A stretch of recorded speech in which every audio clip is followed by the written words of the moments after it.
শ্রীমদ্ভাগবত। ওম নমো ভগবতে বাসুদেবায়। শ্রীমদ ভাগবত নবম স্কন্ধ একবিংশ অধ্যায়। দুষ্মন্ত পুত্রଙ୍କର বଂଶ ଚରିତ ବର୍ଣ୍ଣିଏ କବିଂଶ। ଶ୍ରୀଶୁକ ଉବାଚ ଶୁକ କହନ୍ତି ଜ୍ଞାନ ଭାବେ, ଭରତ ବଂଶ ଶୁଣ ଏବେ। ଭରଦ୍ୱାଜ ତା ଦତ୍ତ ପୁତ୍ର, ଏଥୁ ବିତଥ ନାମେ ଖ୍ୟାତ। ବିତଥ ପୁତ୍ର ମନ୍ୟୁଜାତ, ତା ସୁତ ଜୟ ବୃହତ କ୍ଷତ୍ର। ତୃତୀୟେ ମହାବୀର୍ଯ୍ୟ ନାମ, ଚତୁର୍ଥେ ନର ହେଲା ଜନ୍ମ। ପଞ୍ଚମ ଗର୍ଗ ନାମେ ଖ୍ୟାତ, ଏମନ୍ତେ ହେଲେ ପଞ୍ଚସୂତ। ନରର ତନୟ ସଂସ୍କୃତି, ତାହାର ଦୁଇଟି ସନ୍ତତି। ପ୍ରଥମ ଗୁରୁ ନାମେ ଖ୍ୟାତ, ରନ୍ତି ଦେବ ଦ୍ୱିତୀୟ ସୂତ। ଯାଜସ ଇହ ପରଲୋକେ, ବିପ୍ରେ କହନ୍ତି ଏକେ ଏକେ। ସ୍ୱଧର୍ମେ ଲଭେ ଧନ ଯେତେ, ନିତ୍ୟ ଭୁଞ୍ଜାଏ ବିଭୁକ୍ଷିତେ। ନିରତେ ଅକିଞ୍ଚନ ପ୍ରିୟ, କୁଟୁମ୍ବେ ନ କରେ ସେ ସ୍ନେହ। କୁଟୁମ୍ବେ କ୍ଲେଶ ଦିନ ବଞ୍ଚେ, ଧନ ଅତିଥି ଅର୍ଥେ ସଞ୍ଚେ। ଭୃତ ପାୟ ସରସ ପାଣି, ନିତ୍ୟ ପ୍ରୀତିରେ ସଞ୍ଚେ ଆଣି। ଅତିଥି ଅର୍ଥେ ଧନ ସଞ୍ଚେ, ক্ষুধার্থ দেহে গৃহে বঞ্চে। নিত্য সঞ্চয়ী প্রাতকালে, যেবা মিলই যেতেবেলে। তেণু সে হই ধনহীন, কষ্টরে বঞ্চুথাই দিন। ক্ষুধার্থ হই বঞ্চে নিতে, কুটুম্ব গণক সহিতে। অন্ন অভাবে তনু ক্ষীণ, হেলে কুটুম্বে অবসন। 48 দিন গলা, জল মাত্র সে ন পাইলা। ক্ষুধারে কম্পে কଳେ বর, জীর্ণ হইলা তা শরীর। শুণ রাজন শুদ্ধ মনে, তার মন্দিরে এক দিনে। বিপ্র অতিথি আসি মিলে, তার অতিথি পূজা বেড়ে। আনন্দে ভিক্ষা তাকু দেলা, তা অন্তে শূদ্রে কমিলিলা। যে অবা অবশেষ অন্ন, কুটুম্ব করন্তে ভোজন। তাহাকু বিষ্ণু প্রায় মণি, বেগে সে ভিক্ষা দেলাণি। সে পুଣି গৃহে বুঞ্জি যান্তে, শবর শ্বানর সঙ্গতে। দ্বারে মিলিলা রাত্রে আসি, ବୋଲଇ ତାର ଦ୍ୱାରେ ବସି। ଭୋ ରାଜା ଭକ୍ଷ ଦିଅ ମୋତେ, ଭୁଞ୍ଜିବି ଶ୍ୱାନର ସଙ୍ଗତେ। ଯେ ଅବା ଅବଶେଷ ଥିଲା, ତକ୍ଷଣେ ତାର ହସ୍ତେ ଦେଲା। ଶ୍ୱାନ ସମେତ ଅନ୍ନ ଖାଇ, ସେ ପୁଣି ଯାନ୍ତେ ତୋଷ ହୋଇ। ଥିଲା କଜଳ ମାତ୍ର ଶେଷ, ଜଳେ ହୋଇବ ଜଣେ ତୋଷ। ତାହାକୁ ଛଳିବା ନିମନ୍ତେ, ବିଷ୍ଣୁ ମିଳିଲେ ଜଳ ଅର୍ଥେ। ବୋଇଲେ ଜାତି ମୋ ଚଣ୍ଡାଳ, କର ପ୍ରଦାନ ମୋତେ ଜଳ। ক্ষুধারে অতিথি কাতর, কম্পই তার কଳେ বର। তাঠারে অতি দয়া বহি, অমৃতময় বাক্য কহি। জগদীশ্বর ঠারে মুহি, হেমন্ত প্রার্থনা করই। অণিমা আদি নিধি যেতে মুক্তি মু নইছই চিতে প্রাণীর দুঃখরে দুঃখিত সর্বদা হেউ মোর চিত হে প্রভু মতে দয়া কর মু করে লোক উপকার এমন্তে স্তুতি বাক্য কহি সেরন্তি দেব নর সাই ক্ষুধা তৃষারে হই শ্রান্ত দেহ ঘূর্ণনে অতি ক্লান্ত তথাপি দুঃখ ন বিচারি শোক বিষাদ পরিহরি উক্লস জীবন ধারণে উপায় চিন্তিলা কে মনে যে জল থিলা তার পাশে সমর্পি দেলা সে পুক্লসে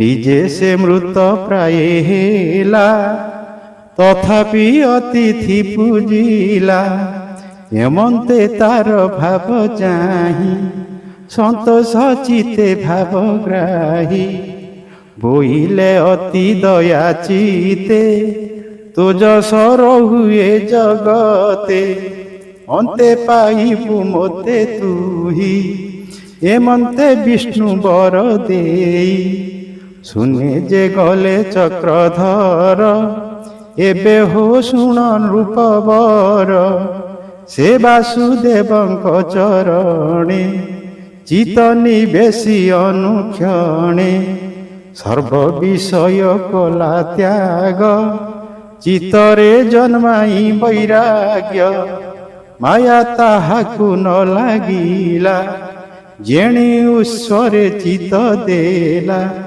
ତାହାର ନିଜ ଆତ୍ମଜନ ସକଳେ ବିଷ୍ଣୁ ପାଦେ ମଗ୍ନ ପରମ ଯୋଗ ସେ ଲଭିଲେ ପରମ ବ୍ରହ୍ମରେ ଲୀନ ହେଲେ ମନୁ ନୃପରୁ ଗର୍ଗ ସୂତ ତାଠାରୁ ସିନି ହେଲା ଜାତ ତାହାର ପୁତ୍ର ଗାର୍ଗ୍ୟ ଜାଣ ସେ ପୁଣି ହୋଇଲା ବ୍ରାହ୍ମଣ ମନୁ ନୃପର ଆର ପୁତ୍ର ଜାନାମ ମହାବୀର୍ଯ୍ୟ ଖ୍ୟାତ ତାହାର ହୋଇଲା କୁମର ଦୁରିତ କ୍ଷୟ ନାମ ତାର ତାଠାରୁ କବି ତ୍ରୟାରୁଣୀ ପୁଷ୍କରାରୁଣୀ ପୁତ୍ର ତିନି ମନୁର ଯେହୁ ପଞ୍ଚ ପୁତ୍ର ଜ୍ୟେଷ୍ଠ ତହିଁରେ ବୃହତ୍ କ୍ଷତ୍ର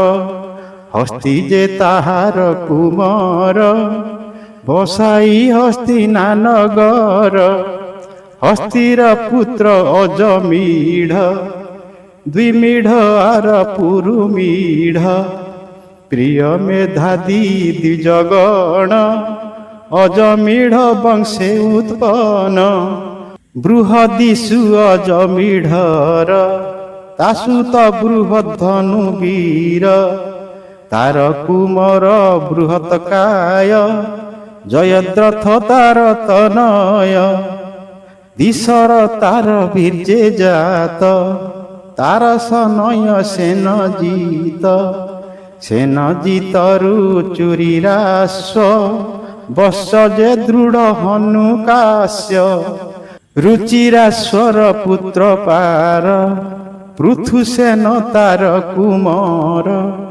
ପାପର ନିପ ନାମେ ପୁତ୍ର ତାହାର ହେଲେ ସତେ ସୂତ ସୁକ କନ୍ୟାକୃତି ଗର୍ଭରେ ସେ ଏକ ପୁତ୍ର ଲାଭ କରେ ଯାହାର ନାମ ବ୍ରହ୍ମଦତ୍ତ ସେ ନିତ୍ୟ ଯୋଗ ଜ୍ଞାନେ ରତ ତାହାର ପତ୍ନୀ ସରସ୍ୱତୀ ବିଶ୍ୱକ୍ସେନ ତାର ସନ୍ତତେ ସେ ବିଶ୍ୱକ୍ସେନ ଯୋଗ କଲା ଯଜ୍ଞୀ ସଭ୍ୟଙ୍କୁ ଆରାଧିଲା ଯୋଗ ଶାସ୍ତ୍ରର ତନ୍ତ୍ରମାନ ଅନେକ କଲା ପ୍ରଣୟନ ତାହାର ସୁତ ଉଦକ୍ସ୍ୱନ ଭଲ୍ଲାଦ ତାଠାରୁ ଜନମ ହସ୍ତି ନୃପତି ଆର ସୁତ ଦ୍ୱିମିଢ଼ ନାମରେ ଯେ ଖ୍ୟାତ ଦୁଇ ମିଢ଼ ପୁତ୍ର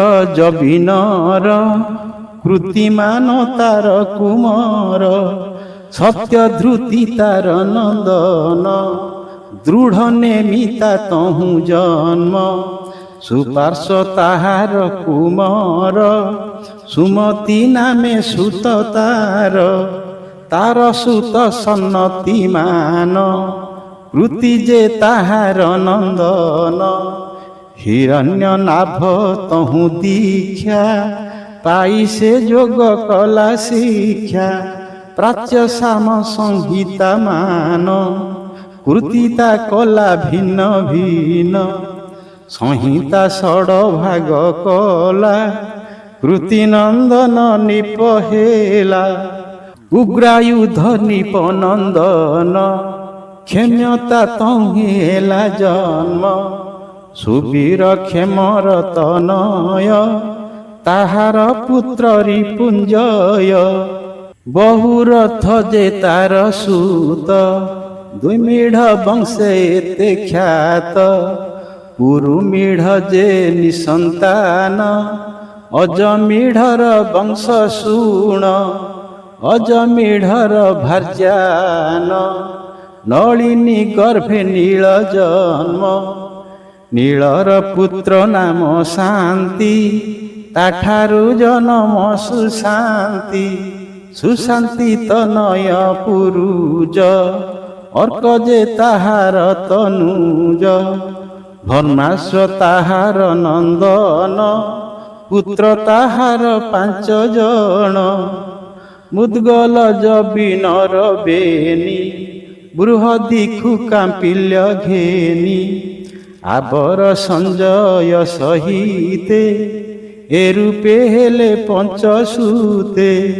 ପଞ୍ଚ ବିଷये ସେ ସମର୍ଥ ତେଣୁ ପଞ୍ଚାଳ ନାମେ ଖ୍ୟାତ ମୁଦ୍ଗଲ ତହୁଁ ଉତ୍ତପନ ହୋଇଲେ ଯମଜ ସନ୍ତାନ ମୁଦ୍ଗଲ ପୁତ୍ର ଦିବଦାସ କନ୍ୟାଏ ଅହଲ୍ୟା ପ୍ରକାଶ ଗୌତମ ହେଲେ ତାର ପତି ସତାନନ୍ଦ ତାର ସନ୍ତତି ସତ୍ୟଧୃତି ତାହାର ସୁତ ସେ ଧନୁର୍ବେଦେ ସୁପଣ୍ଡିତ ତାର କୁମର ଶରଦ୍ବାନ ଅତି ସୁନ୍ଦର ଦିବ୍ୟମାନ ଉର୍ବଶୀ ଦେଖିବ ନ ଦେଶେ ତାହାର ରେତ କାମ ବସେ ଧରି ନ ପାରିଲା ଆଦମ୍ଭେ ତକ୍ଷଣେ ପଡ଼େ ସରସ୍ତମ୍ଭେ